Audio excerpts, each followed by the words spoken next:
Flo veut revenir sur les performances récentes de deux particulièrement de nos papis de la Ligue 1, Pierre-Emerick Aubameyang, Olivier Giroud. C'est parti. Des bons sablés au chocolat, pas Jackie et Michel, Michel et Augustin. Merde. Alors, écoutons pour parler de ces deux oiseaux. Je voulais revenir faire un petit bilan. C'est pas très simple parce que les stats contredisent parfois un petit peu l'apparence et ce qu'on voit d'eux dans les matchs. Mais on en a parlé cet été quand ils sont arrivés. Nous, on en avait parlé dès Los Angeles puisque Giroud partait de Los Angeles à peu près le jour où on était là-bas pour aller à Lille. Et le recrutement d'Aubameyang a été assez précoce et on a eu des débats dans l'été, dans l'after. C'est vrai que moi, j'avais eu un peu des accrochages avec les supporters marseillais parce que je m'étais dit, et je n'avais pas trouvé ça flamboyant comme recrutement, dans le sens où on sait que c'est un très bon joueur, mais je ne trouvais pas que ça annonçait quelque chose d'une progression incroyable sur la ligne d'attaque de l'OM. Au final, effectivement, Aubameyang a fait un bon début de saison. C'est toujours un joueur valeureux, efficace. Et puis Giroud, lui aussi, a marqué dès son premier match. Donc, tous ces débats-là sur leur niveau physique, sur leur niveau global, ont été un peu éteints par leur but précoce.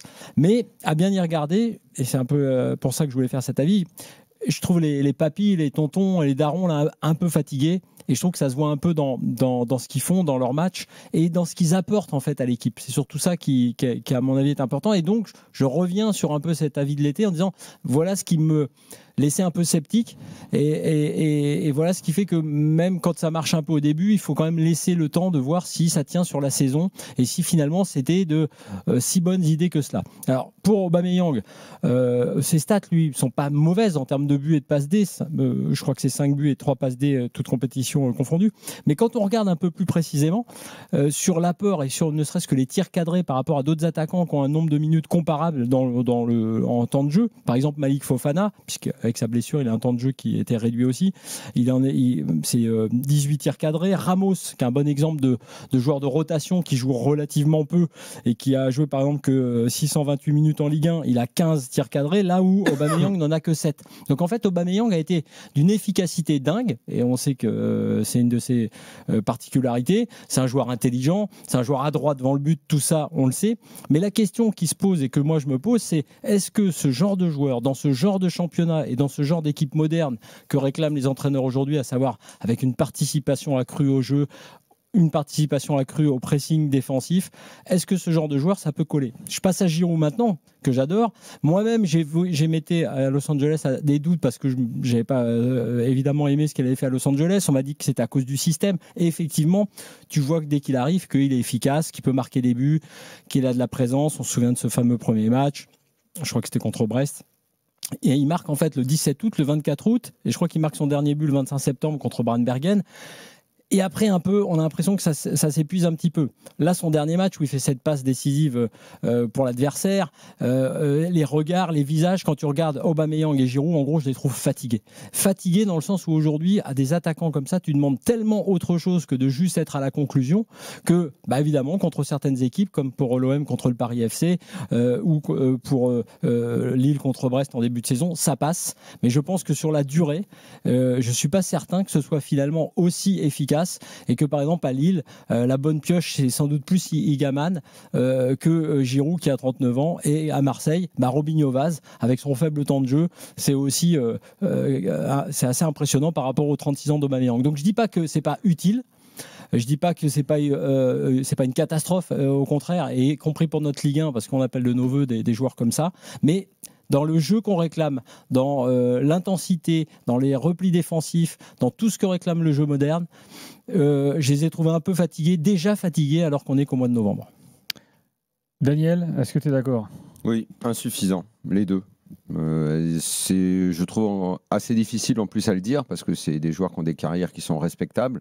Encore plus pour Giroud qui est une sorte un peu d'idole nationale, on l'adore, il est super, mais objectivement, mettons tout le bien qu'on pense de lui de côté, voilà, il y a eu ce mois d'août, mais depuis, il n'y a rien, quoi. Et il n'y a pas l'apport espéré, il n'y a pas l'apport dans le jeu. Alors après, l'apport dans le vestiaire, il est plus difficilement quantifiable. Il n'y a que les gens à Lille qui le savent vraiment dans le vestiaire. Mais d'abord, l'équipe fonctionne pas du tonnerre. J'arrive plus trop à savoir qui est le titulaire maintenant. Est-ce que c'est pas plus Sigaman maintenant le titulaire? On tourne un petit peu en rond. C'est justement ça le paradoxe, c'est que Giroud, malgré ça, il continue à être aligné. Tu vois, il n'avait pas démarré à l'Étoile Rouge, mais en Ligue 1, dès qu'il est apte, c'est lui qui démarre les matchs et qui joue beaucoup. Contrairement à Aubameyang qui lui pâtit, si tu veux, de la blessure de Gouiri. Il n'était pas programmé pour jouer autant probablement Aubameyang. Alors que Je sais pas, parce qu'au début de la saison, Gouiri était là et Aubameyang a démarré certains matchs parce que Gouiri, peut-être qu'à l'entraînement, n'était pas assez performant et que l'OM n'était pas et c'est tout à fait normal, n'était pas dans une idée de faire des cadeaux à qui que ce soit ou d'installer qui que ce soit. Il fallait oui, mais ce que je veux dire, c'est que s'il n'avait pas été blessé, je pense qu'il aurait joué. Aubameyang aurait moins joué de fait. Non, mais ça c'est certain. Mais l'idée qu'il était venu comme une doublure ou pour jouer sur un côté et on touchait plus à Gouiri, non. Moi, de toute façon, dès le début, j'ai pas forcément compris le choix du comeback d'Aubameyang et je continue de pas le comprendre. Je regarde même pas son bilan. Je regarde juste ce qu'il n'est plus capable de faire. Et je pense qu'il est plus capable de faire trop de choses. Et on est en train de parler d'un mec qui était de classe internationale. On n'est pas en train de parler d'un mec qui était juste un attaquant de Ligue 1. Non, c'était un attaquant de classe internationale, Aubameyang.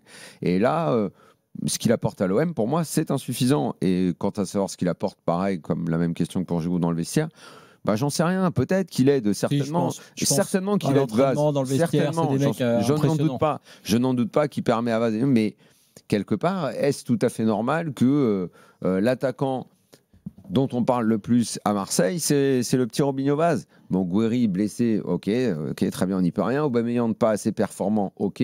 Mais à côté, il y a également Pachao, dont on a parlé sur 2 matchs, mais dont on parle moins maintenant. Et c'est un gamin de 18 ans. Et c'est un gamin de 18 ans dont on parle le plus.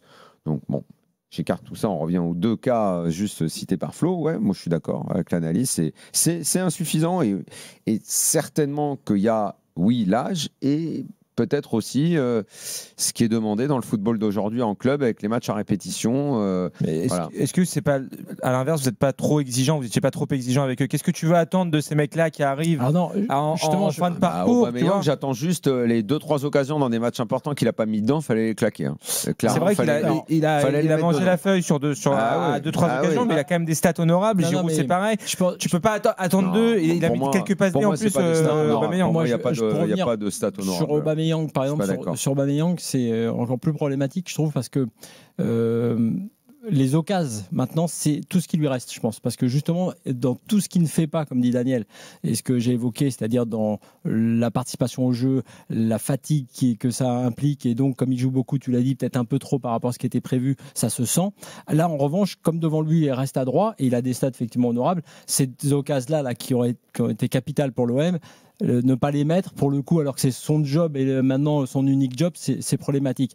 Après, je voudrais juste revenir sur un point, c'est intéressant de faire des fois l'analyse, le débrief de ce qu'on dit dans l'after et de ce que disent les gens quand ils nous écoutent. Donc je m'étais fait évidemment un peu ensevelir sous les critiques parce que j'avais été un peu sceptique sur le retour d'Aubameyang en me disant j'attends un peu autre chose comme recrutement à l'OM.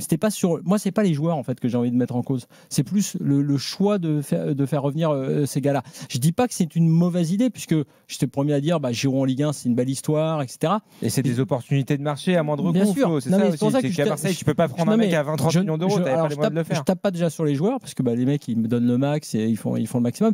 Mais tu vois cette passe de Giroud la dernière fois, la passe qui a amené le but des mégas.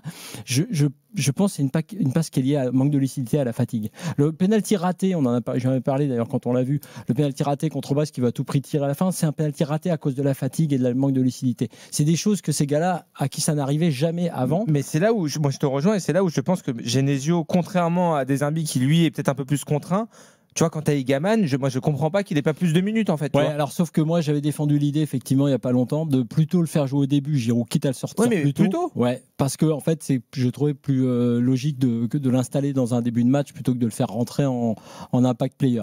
Mais en tout cas, moi, c'est pas aux joueurs que j'en veux. Et les dirigeants, à la limite, comme tu dis, ils font un coup. Je dis juste, pour qu'on comprenne, et c'est intéressant parce qu'on l'a dit cet été dans l'after, il y a eu des débats avec les supporters de l'OM. Comprenez que quand on dit ça, c'est pas pour critiquer Aubameyang ou même pas l'OM. D'ailleurs, la politique sportive, c'était qu'à l'époque, déjà, je dis, comme dit Daniel, on attend peut-être un autre attaquant dans ce cas, tu vois, quelque chose de plus costaud. Et puis, et que derrière, quand les mecs te tombent dessus parce qu'il a mis 2 buts contre le Paris FC, tu vois, faut que tout le monde sache garder son sang-froid, faut doser. Parce que, c'est le début de la saison. Plus tard, tu fais un bilan. On peut élargir la discussion à un joueur comme Pavard. Hein. On était absolument ravis Et on disait, tu peux pas te priver d'un mec comme ça dans la Ligue 1, tu peux pas, ceci, cela. Oui, il faudra faire attention à ne pas se tromper là aussi. Est-ce qu'il est arrivé, il a immédiatement donné l'impression qu'il allait apporter beaucoup. Je trouve qu'il est nettement moins bien sur ces derniers matchs, quoi. Là aussi, il faudra regarder.